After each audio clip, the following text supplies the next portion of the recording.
Impactful Parents. Today we're going to talk about quick cooking, easy recipes, and teaching your kids how to cook. So today I have special guest on, Sarah Long, and Sarah is the author of College Cooking 101, Fast Food Without a Kitchen.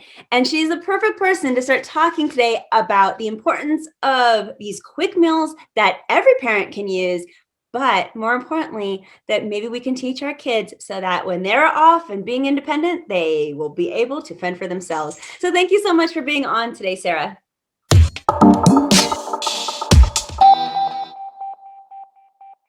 Thank you so much, Christina, for having me. I appreciate it. Can you give us some breakfast ideas for food?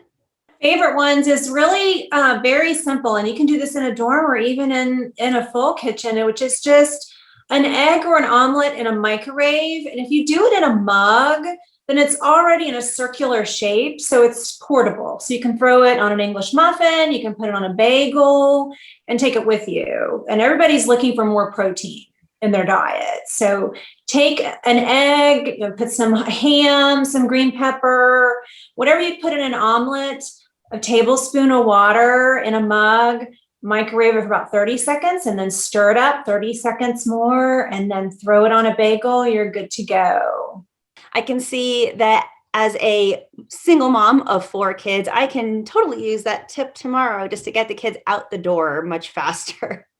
Good. And then another idea, and a lot of teenagers are doing this, are these blended smoothies. A lot of teenagers are using protein powder and making smoothies when they work out or lift weights or go to football practice, basketball practice. And we can use this as moms and for kids. I'm not real big on protein powder, but I love, almond milk with some fruit, throw in a little peanut butter or almond nut butter. And that's a great meal on the go as well. It doesn't have to be breakfast. Any meal. Yeah, that brings me to, what about snack ideas or easy lunch and dinner? One thing I really love that's really making a comeback into the grocery stores is Indian naan bread, spelled Naan. It's kind of like a thicker pita. And you can take that and put some spaghetti or pizza sauce, some mozzarella cheese, whatever your pizza toppings would be, and put that in, you can put that in a skillet. You can put it, my favorite place is to cook it in the toaster oven. You can even microwave it, but just a quick pizza. Everybody loves pizza for lunch, dinner. Kids love pizza. And even kind of expand that. You can put shrimp on it with mozzarella cheese, some mango salsa. Just do something a little bit different. What else do you have for us? Bean burritos. When my child was, my little one, when she was 2, she loved beans. And so, black beans, take some black beans, sprinkle a little cumin and chili powder, put it on a tortilla with some cheese and throw it in the microwave for about 20 seconds, or you can roll it up and put it in the toaster oven on 400 for about 10 minutes. And you can serve it with salsa or some avocado. It's a very healthy, high protein snack. What about dessert? We can't forget about dessert because that is my favorite meal. Everybody's favorite meal, for sure. One of the things I talk about in the book, and you can also do this at home, is use your Keurig machine for hot water. A lot of people don't think about that, but especially like when you're in a dorm room trying to cook, it's important to think about how else you can get heated meals. And so, Jell-O, for instance, everybody loves Jell-O, and with my kids, I'm always putting fruit in Jell-O. So use a cup of hot water from the Keurig as your hot water to mix in with the Jell-O, just according to package instructions, and put some fruit in there. That's one idea. And then another idea is cake in a mug, which I love that because if you make a whole cake, then you've got a bunch of leftovers. And some, as moms, we're trying not to get our kids to eat as much sugar, or maybe as moms, we're trying to cut down on our sugar. And if you make just one mug, then there's no leftovers. And just the quick recipe on that is take an angel food cake mix and then a regular cake mix. And that regular cake mix you could have, it could be devil's food, it could be vanilla, red velvet, whatever you like. Take 1.5 tablespoons of the angel food cake mix and 1.5 tablespoons of the regular cake mix with 2 tablespoons of water and put it in the microwave for a minute. And you've got your mug cake, and serve it with some icing. Ooh, and you put maybe some ice cream with that, and it's that's perfect. Yeah, and now like my kids are e-learning. I know a lot of kids are e-learning. Have little celebrations. Celebrate that your child got 100% on your spelling test, and we're going to have a mug cake to celebrate, that kind of thing. I love these recipes for right now for parents to do with their child. And then they know how to do it. And then they're going to go off to college and they already got some recipes underneath their belt, which is fantastic. Because we all know that although dorm food is available to them, it's not always the best and greatest option, especially if they're busy, because there's only certain times they can go and retrieve their food. It's just always nice to have your child armed with all the resources they need so you know that they're not going to starve or have to rely on McDonald's.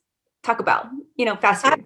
Absolutely. And I know with my kids going off to college, they don't want to wake up an hour early to go to the cafeteria and stand in line and then walk in the opposite direction. So cooking breakfast in the room makes a lot of sense.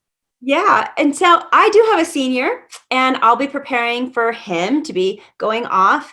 What would you recommend for parents to supply our children with in the dorm so that they can have these resources of, quick, easy meals? Anything else besides a fridge? I would start small and then add to it, make sure they're going to use it. A lot of dorms come with like a micro fridge combination, a microwave and a fridge, or you can rent that through the university. So a microwave is great to have in the room. In my daughter's large university, they allow toasters. So, probably the first step is make sure you look on the housing website to see, usually they don't say what is allowed, they say what's disallowed. So you're good to go if it's not on the disallowed list. A blender is a really good thing to take for those smoothies. Definitely most kids take like a Keurig for coffee. And then again, you can use that hot water for other things. Cup of soup, you could make stovetop stuffing. There's a bunch of stuff you can do with hot water from Keurig. I'm sure your recipe book is full of so many great ideas of what we can be teaching our kids. How did that book come about? Why did you write this? Well, my daughter went away to school, and about 2 weeks in, I got this text that she hated the food and she was going to have to start cooking in her dorm room. So I went to Amazon and thought, I'm just going to buy a book and just kind of solve this issue. But the college cookbooks that I could find all had a stove and an oven that you needed to have to prepare the meals. There wasn't a book where there was no stove and oven and you could still fix meals in your dorm room. So I just started texting her ideas, sending her information on things that she could do. And I tried to think creatively of some different hacks and like the Keurig idea. And then I just decided to make that into a book. I felt like there was a need and it was something that was needed on the market today. There definitely is a need, and I'm sure it's going to be very successful. How many recipes would you say are in your book? There's over 80 recipes. Oh, wow. Over 80 things that you can cook quickly and in a little tiny dorm. That's amazing. Well, how can we get a hold of this book if we want it for our seniors in high school? It'll be released on May 7th, and anywhere books are sold, it's on Amazon, Barnes & Noble, all the major book retailers. And the name of it again, audience, is College Cooking 101, Fast Food Without a Kitchen. So make sure that you check that out. This is a great resource for not only our high school kids, but for obviously our college kids. And then for you parents, if you want something quick and easy, we don't have time. How many times are parents saying, I need to cook something really quick, but McDonald's is the only option that's fast? Here it gives you another option that you can cook something very quick for your kids and you could skip the fast food, which I think is a brilliant idea. So that's what I'm recommending for myself, at least. Well, thank you for being on today, Sarah. I really appreciate you. And thank you, parents. You got this. We're just here to help.